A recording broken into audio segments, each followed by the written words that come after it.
Né? Porque antes a gente falava dupla de ataque, não sei o que, agora tá abrindo já bem. tá uma coisa meia e atacante, bonitinho. Veiga e Rony. Veiga, 13 gols e 5 assistências.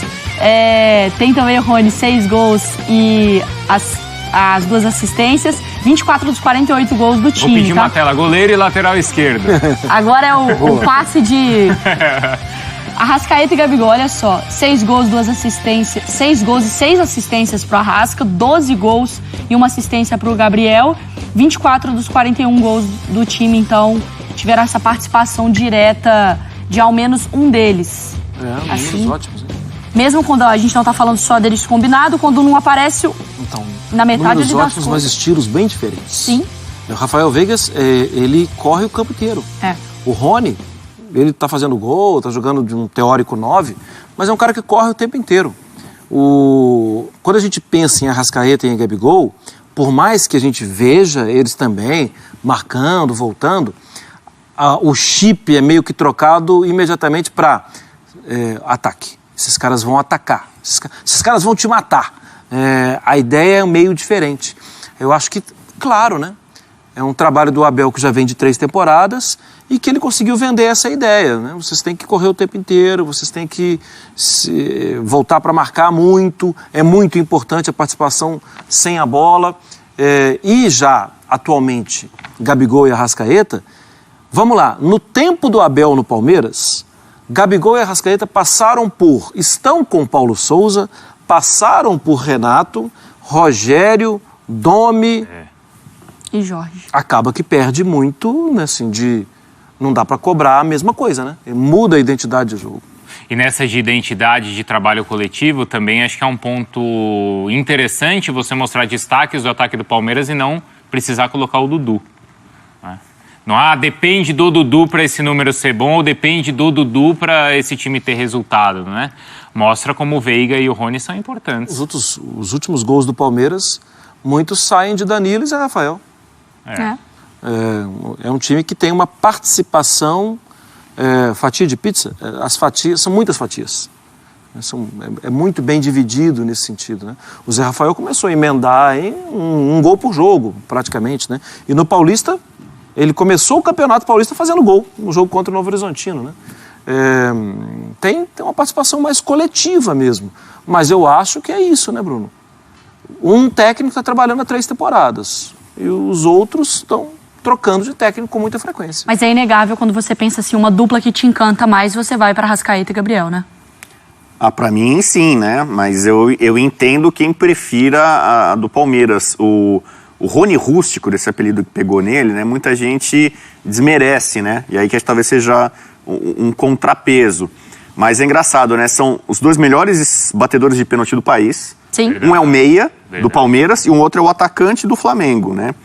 O Arrascaeta, que o João Guilherme também apelidou de debochado, ele é mais inventivo, né? Ele cria, ele tira da cartola situações mais diferentes. Mais genial, Mas né? o Veiga, para mim, eu tenho dito no Palmeiras, ele é o jogador mais acadêmico. O Palmeiras é tão ligado historicamente à academia, jogadores mais clássicos, elegantes. O Veiga, desse time, dessa era do Palmeiras atual, é o jogador mais acadêmico, né? O hino do Palmeiras fala também de linha atacante de raça. Talvez o Rony se enquadre nisso, né? Agora, todos eles, né, os 4, estão na história dos 2 clubes e absolutamente identificados, né? O Gabigol é um ídolo do garotado, da criançada. O Rony pode não ser tecnicamente um jogador brilhante, mas já ganhou respeito, admiração, tem carisma. Talvez não tanto quanto o Daverson, né? Mas é um jogador já histórico do clube. Em Libertadores, os 4 têm números bem interessantes, né? Tanto o Rony quanto o Veiga, se pegar na história do Palmeiras da Libertadores, já estão ali top, né? Entre os principais artilheiros. O Rony lidera, né? O Gabigol, tudo indica, deve ultrapassar o Fred, deve alcançar possivelmente o Luizão e ser o maior artilheiro brasileiro em Libertadores. O Arrascaeta, eu acho que até cresceu em relação ao 2019, né? Da turma de 2019, um jogador que acho que evoluiu e cresceu ainda foi o Arrascaeta. Então, esses nomes ajudam a explicar porque Flamengo e Palmeiras são times hoje referentes e os times a serem batidos também no país. Eu achei esse ponto de vista bastante interessante. Obrigado. De determinar, assim, pega o 2019, que foi o ano do título. De lá para cá, talvez realmente poucos jogadores tenham crescido, evoluído. né? E sim, o Arrascaeta, ele evoluiu mesmo. Porque o Gabriel ele tem um patamar muito alto, é difícil você imaginar ele pra onde, precisa, né? Ele já tá lá no alto e ele continua, né? Pra e da onde? mesma maneira, né, Marra, que eu falei assim, não tem o Dudu na tela, não tem o Bruno Henrique na tela. Na tela pra falar do Flamengo, do ataque do Flamengo, não tem o Bruno Henrique, que é um cara muito importante nessa caminhada do Flamengo de outro patamar ou de outros patamares. O que você tá fazendo aí, Rodrigo Bueno? Eu estou substituindo o Eugênio Leal. Estou representando o Penharol, meu time no Uruguai, e a São Clemente, que é a minha escola. Boa sorte para ela no Carnaval. Estou aqui para tentar conversando com o Abel. Do Palmeiras, né? O Palmeiras tá aqui o time que... Deixa eu ir para esse lado aqui. Vai pro outro lado. Esse aqui é o time do Palmeiras com o Rony no ataque. A dúvida é exatamente sobre Navarro. Olha lá, vamos botar o Navarro aqui. Deve ter poucas mudanças no Palmeiras em relação ao time que enfrentou o Goiás. E não foi bem. A gente está vendo o Scarpa já escalado. A escalação já estava que deve ser ideal. O Veron começou o jogo. O Veron que está aqui, ó. O Veron não vai começar essa partida. A dúvida é exatamente o Rony que a gente estava falando. Esse é um jogo que o Palmeiras vai precisar de velocidade, de contra-ataque. Então, o que eu acho que vai acontecer? O Rony deve ser o cara da frente e o Scarpa deve fazer essa função. Então é um time sempre azeitadinho? A defesa é a mesma, a dupla de volantes é a mesma. Tem movimentações e questão tática do Abel para essa partida que podem ser importantes. O Piquerez é lateral, né? Pode ser meio ala, pode ser zagueiro. O Piquerez foi substituído na partida contra o Goiás, né? Para a entrada do Rony no segundo tempo. Então o Piquerez pode adiantar, vamos botar esse time aqui para frente, e fazer o tal dos 3 zagueiros. Vai ser um duelo tático muito interessante, 2 técnicos portugueses. O Palmeiras está muito bem adaptado para fazer isso. Marcos Rocha de contrato renovado. Então, o Piquerez pode ser substituído para a entrada de um outro atacante, um Wesley e tal, mas esse, para mim, é o movimento do Palmeiras. Então, o Piquerez pode fazer esse movimento, se juntar, fazer linha de 4. Você vê que os 2 técnicos, na verdade, tanto o Abel quanto o Paulo Souza, falam sobre isso. Às vezes a imprensa, mas você jogou com 3 zagueiros? Não, tinha linha de 4. Com o mesmo jogador, você pode fazer essas 2 funções. O Scarpa é muito importante na bola parada. O Scarpa pode fechar um pouco mais o meio, se adiantaria o Dudu, ó. Aí seria aqui, ó, 4-2-2-2, que é um esquema... Por exemplo, o Abel falou sobre isso do São Paulo. Ele disse que o São Paulo joga dessa forma. Então, com os mesmos jogadores, como você tem variações de esquema. O Abel... Oi. Na Libertadores, era linha de 5 com o Scarpa de lateral, lembra? Exatamente. A variação... Conta essa aí. Chegou a montar linha de 6, se você quiser montar linha de 6 contra o time do Chelsea, né? Então, com os mesmos jogadores, você pode fazer. Tá pressionado ali. Palmeiras, o time do Flamengo tá pressionando. Você faz aqui, ó. Piquerez virar isso um terceiro zagueiro, você pode fazer assim. O ala esquerdo já jogou várias vezes o Scarpa como esse cara. O Veiga é o armador, que fica com essa liberdade de pré-criação. E o Rony, eu falei, é a aposta a volta dele, ele não jogou contra o Goiás. Por conta do adversário. Maracanã, em tese o Flamengo em cima, pressionando. Se você tem Dudu e Rony, isso significa velocidade, né? Pode ser a arma do Palmeiras. Não sei se o Palmeiras vai amassar, vai tentar jogar no campo do adversário, como fez em outras partidas fora de casa. A tendência é de um time que espere mais e contra-ataque. Mas você sabe que em cima do que o Bubu tá falando, tem algo interessante aí também. O que seria? Os grandes jogos do Palmeiras nesse ano. São Paulo, na final do Paulista. Corinthians, também no Paulista. E posso até colocar um outro grande momento, que foram aqueles 10 primeiros minutos contra o São Paulo no Morumbi. Foi o Palmeiras sempre amassando o adversário. Será que vai ter isso no Maracanã? E que aquilo foi surpreendente em alguns momentos. Foi. Porque a gente esperava um pouco mais assim... Erra aí que eu vou ganhar o jogo. E a percepção, por isso que mudou até uma percepção do trabalho do Abel, né, Marra? Não, porque o Palmeiras nesse ano tá diferente. Sim. Que eu acho também que aí tem um flerte com a injustiça, de que assim, ele precisava ganhar alguns jogos importantes, ele decidiu em alguns jogos importantes adotar uma estratégia diferente. Em outros jogos, no Campeonato Brasileiro mesmo, né? Vários jogos no Campeonato Brasileiro, ele foi para ganhar do adversário, passou por cima, tudo. Só que a gente às vezes esquece disso. Mas eu acho legal que ele faça, que ele nos mostre isso. É uma dificuldade de calendário também, né, Marinha? Que a gente tem que respeitar, né? A quantidade de jogos que tem. Não, e esse início do Palmeiras, a gente estava até discutindo ali na redação as contas, né, de campeonato. Você que também gosta muito de Premier League. Se um resultado é negativo pro Palmeiras, é óbvio que o ano não tá perdido, o Palmeiras é favorito e entra em tudo. Mas se fosse uma Premier League, se um Atlético ganha, um Flamengo ganha, você vai ficar 6, 7, 8 pontos atrás numa Premier League com o City e com o Liverpool, já é muito difícil, por exemplo, de um time buscar. Né? Se um City sai com 7 pontos, 8 pontos na frente, fica mais difícil. É difícil. Tá tendo isso, né? Não, tá tendo, mas é aquela coisa que você fala, quando que esse time vai tropeçar? É difícil, né? O Guardiola, em livro, diz, né, que você ganha campeonato de pontos corridos, né, muito nas primeiras 10 rodadas e nas últimas 10 rodadas. Não dá para você iniciar mal, o processo de recuperação é muito complicado. O Palmeiras do Abel, ele tem uma certa veia copeira, né, isso é inegável. A relação do Abel com os pontos corridos no Brasil ainda não é das melhores. E ele é um técnico europeu. Os europeus valorizam muito o campeonato nacional, que é aquele que realmente preenche mais o calendário, aquele no qual, em tese, o melhor time acaba vencendo por justiça, né? Não corre o risco de uma eliminação e tal. Só que o Abel, eu não sei exatamente, ele não vai abrir mão tão cedo do Campeonato Brasileiro. O brasileiro é doido também, né? Ele tem Flamengo e tem Corinthians.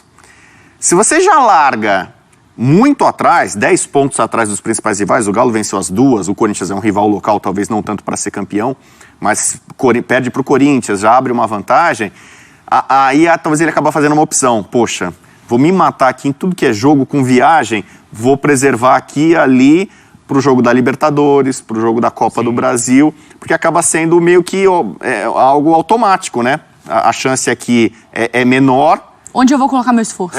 Vou jogar fichas no outro lado. Bom, do outro lado, a gente está falando muito do Palmeiras, mas do outro lado tem um atacante, adivinha só, que gosta de fazer belos gols no Palmeiras. Aliás, ele gosta de fazer gol bonito em todo mundo, né, Mário? A gente separou só gols contra o Palmeiras. A gente preparou um top 5 pensando no Palmeiras como um carrasco, tá bom? Na quinta colocação, então, a gente tem o oportunismo do Gabriel também, pensando em Supercopa. Naquele grandíssimo jogo, né? Que a gente ficou tão encantado com essa partida. Ó, o Gabriel aparecendo. Dá pra falar de carrasco, né? Marra. Na verdade, é que isso, o Gabigol gosta de jogo grande, né? E aí, como o Palmeiras tem sido um rival esses últimos anos, ele acaba aparecendo bastante. Ele tem muito gol, né, gente? É impressionante o número de gols dele. Gols por minuto, né? Incrível. E aí faz gol bonito, faz de pênalti, faz gol feio. Faz gol. Este é o gol em Montevidéu, deu esperança para o Flamengo na final da Libertadores do ano passado. O jogo grande é com ele chamou o jogo sim naquela partida e olha aí o passe também do Arrascaeta, tá? É o 4º gol do nosso top 5. Bola passando entre o Everton e a trave, olha lá. O time que mais fez gols foi o Palmeiras, o Gabigol. Desde a época do Santos, né? Fazia muito. Agora na terceira colocação, pensando naquele Palmeiras, naquele Flamengo embalado de 2019, também no Allianz Parque, a grande vitória do Flamengo 3-1 e ó, faz, Gabriel.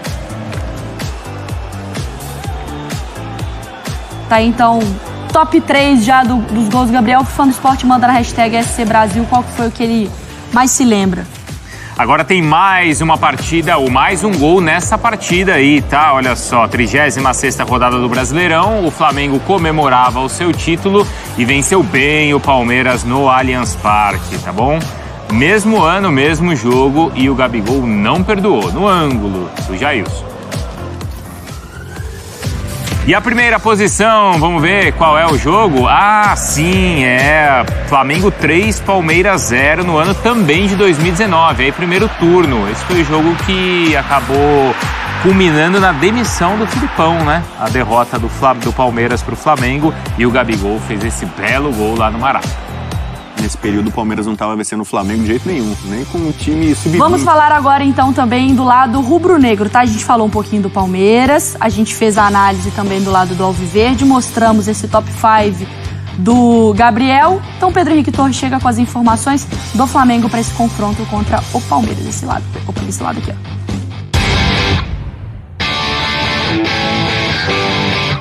Fala pessoal, é nesta quarta-feira, 19h30 no Maracanã, jogo antecipado da 4ª rodada do Campeonato Brasileiro, Flamengo e Palmeiras, o reencontro das equipes pela primeira vez depois da final da Libertadores em 2021. O Flamengo tem alguns desfalques para essa partida, o lateral direito Mateuzinho, os zagueiros Rodrigo Caio, Fabrício Bruno e Gustavo Henrique, também o atacante Bruno Henrique, e o meio-atacante Vitinho. Por outro lado, o zagueiro Pablo deve ser relacionado pela primeira vez, está recuperado da lesão no joelho direito.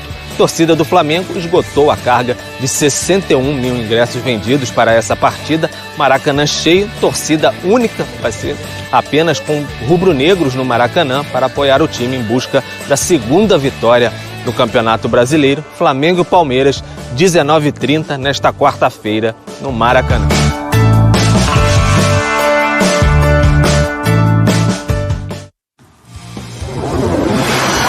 Nada a temer, Flamengo contra os 4 grandes de São Paulo no Brasileirão desde 2021. Olha só, quase 90% de aproveitamento, 8 vitórias, nenhum empate e só uma derrota.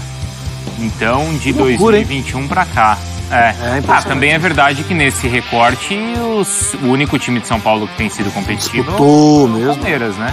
Mas tudo bem, né? Pegando só contra o Palmeiras que seja, então... 2019? 21. O Bragantino tem dado trabalho pro Flamengo. 2021, Sim, é o Bragantino tem. Que ali tem estão os maiores, né? Agora, o Flamengo tem uma chance muito grande hoje de quase que eliminar o Palmeiras do Brasileiro. Calma. Faça as contas, Terceira Marra. rodada. Keep calm. Não, assim, terceira rodada. Calma, não tem eliminação. Não? Não, calma.